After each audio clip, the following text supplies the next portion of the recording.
बिस्मिल्लाहिर्रहमानिर्रहीम अस्सलाम वालेकुम। की हाल है तुहाडा? सब ठीक ठाक हो? अज आप बनावांगे टमाटर ते थोड़े ਜਿਹੇ अंडियां दे नाल बहुत ही ज़्यादा मज़ेदार ते बिल्कुल नवीं रेसिपी जिहदा टेस्ट ते जायका तुहानूं बड़ा ही पसंद आएगा।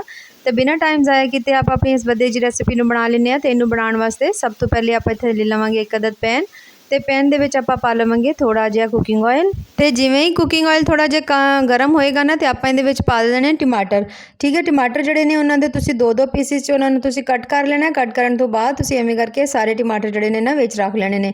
जे तुसीं सालन थोड़ी घट मिकदार च बनाना होए तो तुसीं इहनूं थोड़ा जिहा टमाटर जिहड़े ने उन्हां दी मिकदार थोड़ी घट भी लै सकदे हो। हुण टमाटर सारे पा के इहदे विच रखण तो बाद ना हुण आपां इहदे उत्ते ढक्कन ला देवांगे ते ढक्कन ला के आपां इहनूं पक्कण वास्ते छड्ड देवांगे।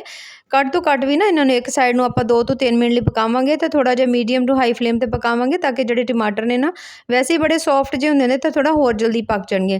तकरीबन 2 मिनट बाद ना दरमियानी जी फ्लेम ते रखण तो बाद हुण आपां जिहड़े टमाटर ने ना इन्हां सब दीयां साइडां नूं आपां सिद्धा कर लवांगे। आ देखो इवें करके ना कि जे एक साइड इहदी पक गई है ना, जिहड़ी दूसरी साइड ना वो भी इहदी सोहणी बड़ी पक जावे।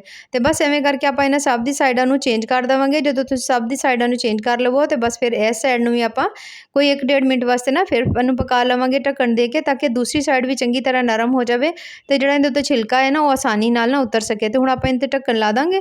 ला के इहनूं 1 ਤੋਂ 1.5 मिनट वास्ते फिर पका लवांगे।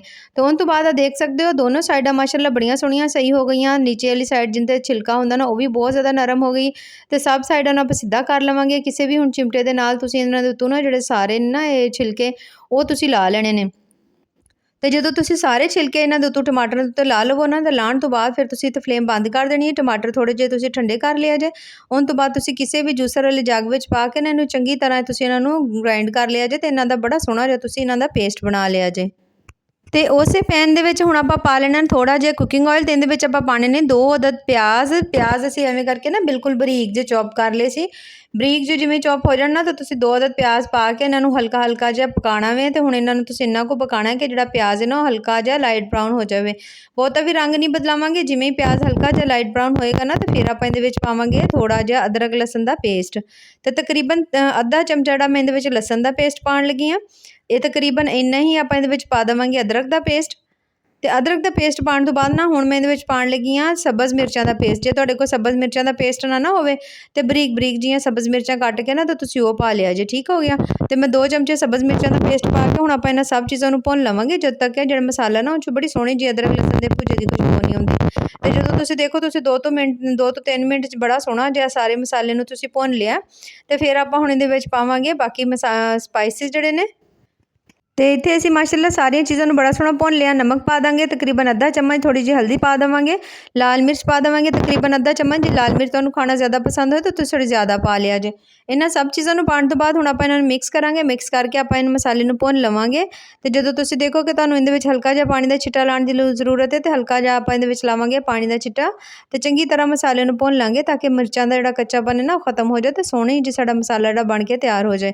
ਹਲਕਾ ਜਿਹਾ ਅਸੀਂ ਪਾਣੀ ਦਾ ਛਿੱਟਾ ਲਾਤਾ। ਹੁਣ ਚੰਗੀ ਤਰ੍ਹਾਂ ਆਪਾਂ ਦੁਬਾਰਾ ਇਹਦੀ ਭੁਨਾਈ ਕਰ ਲਵਾਂਗੇ। ਤੇ ਜਦੋਂ ਤੁਸੀਂ ਇਹਨਾਂ ਸਭ ਚੀਜ਼ਾਂ ਦੀ ਚੰਗੀ ਤਰ੍ਹਾਂ ਭੁਨਾਈ ਕਰ ਲਵੋ ਤੇ ਫਿਰ ਆਪਾਂ ਇਹਦੇ ਵਿੱਚ ਪਾਵਾਂਗੇ ਥੋੜਾ ਜਿਹਾ ਮਿਕਸ ਗਰਮ ਮਸਾਲਾ ਜਿਹੜਾ ਹੁੰਦਾ ਉਹ ਪਾ ਕੇ ਇਹਨੂੰ ਫਿਰ ਆਪਾਂ ਭੁੰਨ ਲੈਣਾ ਥੋੜਾ ਚੰਗੀ ਤਰ੍ਹਾਂ। ਠੀਕ ਹੈ। ਤੇ ਜਿੰਨਾ ਤੁਸੀਂ ਮਸਾਲੇ ਦੀ ਭੁਨਾਈ ਚੰਗੀ ਤਰ੍ਹਾਂ ਕਰੋਗੇ ਓਨੀ ਤੁਹਾਡੀ ਰੈਸਪੀ ਜਿਹੜੀ ਨਾ ਬਣ ਕੇ ਸਵਾਦੀ ਜੀ ਤਿਆਰ ਹੋਏਗੀ। ਚੰਗੀ ਤਰ੍ਹਾਂ ਭੁਨਾਈ ਕਰਨ ਤੋਂ ਬਾਅਦ ਹੁਣ ਜਿਹੜਾ ਆਪਾਂ ਟਮਾਟਰਾਂ ਨੂੰ ਚੰਗੀ ਤਰ੍ਹਾਂ ਰੋਸਟ ਕਰਕੇ ਉਹਨਾਂ ਦਾ ਆਪਾਂ ਬਣਾਇਆ ਸੀ ਨਾ ਪੇਸਟ, ਉਹ ਸਾਰਾ ਪੇਸਟ ਆਪਾਂ ਵਿੱਚ ਪਾ ਦੇਵਾਂਗੇ। ਵਿੱਚ ਪਾਉਣ ਤੋਂ ਬਾਅਦ ਇੱਕ ਵਾਰੀ ਐਵੇਂ ਕਰਕੇ ਤੁਸੀਂ ਚਮਚ ਚਲਾ ਲਿਆ ਜੇ ਤਾਂ ਕਿ ਤਮਾਮ ਚੀਜ਼ਾਂ ਆਪਸ ਦੇ ਵਿੱਚ ਮਿਕਸ ਹੋ ਜਾਣ। ਜਦੋਂ ਸਭ ਚੀਜ਼ਾਂ ਆਪਸ ਵਿੱਚ ਮਿਕਸ ਹੋ ਜਾਣਗੀਆਂ ਤਾਂ ਫਿਰ ਆਪਾਂ ਇਹਦੇ ਢੱਕਣ ਲਾ ਦੇਵਾਂਗੇ। ਢੱਕਣ ਲਾ ਕੇ ਆਪਾਂ ਇਹਨੂੰ ਪੱਕਣ ਲਈ ਰੱਖ ਦਾਂਗੇ ਜਦ ਤੱਕ ਜਿਹੜੇ ਟਮਾਟਰ ਨੇ ਨਾ ਉਹਨਾਂ ਦੀ ਗ੍ਰੇਵੀ ਥੋੜੀ ਜਿਹੀ ਘੱਟ ਨਹੀਂ ਜਾਂਦੀ ਹੈ। ਇਹਦੇ ਵਿੱਚ ਤੁਸੀਂ ਪਾਣੀ ਨਹੀਂ ਪਾਉਣਾ, ਬਸ ਟਮਾਟਰਾਂ ਦੇ ਪਾਣੀ ਵਿੱਚ ਹੀ ਤੁਸੀਂ ਇਹਨੂੰ ਪੱਕਣ ਦੇਣਾ ਹੈ।